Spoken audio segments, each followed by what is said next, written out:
وقد كان يكون من رسول الله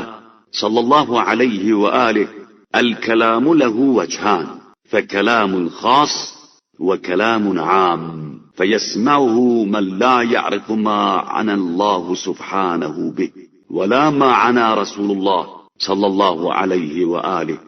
لیکن مشکل یہ ہے کہ کبھی کبھی رسول اکرم صلی اللہ علیہ وآلہ وسلم کے ارشادات کے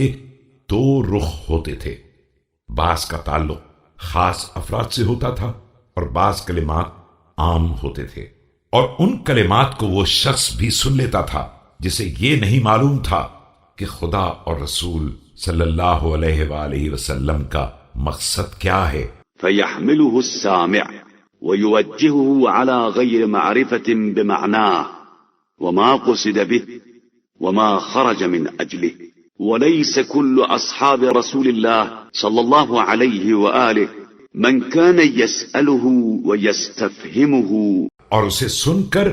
اس کی ایک توجیح کر لیتا تھا بغیر اس نقطے کا ادراک کیے ہوئے کہ اس کلام کا مفہوم اور مقصد کیا ہے اور یہ کس بنیاد پر صادر ہوا ہے۔ اور تمام اصحاب رسول اکرم صلی اللہ علیہ وآلہ وسلم میں یہ ہمت بھی نہیں تھی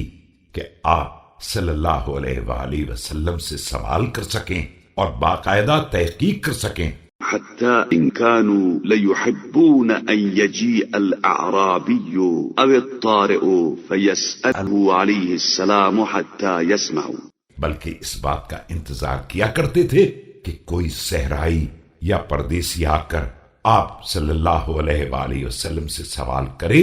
تو وہ بھی سن لیں۔ وكان لا يمر بي من ذلك شيء إلا سألته عنه وحفظته،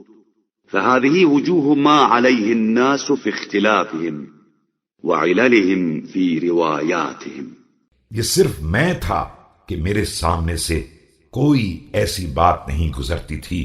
مگر یہ کہ میں دریافت بھی کر لیتا تھا اور محفوظ بھی کر لیتا تھا۔ یہ ہیں لوگوں کے درمیان اختلافات کے اسباب اور روایات میں تضاد کے عوامل و محرکات۔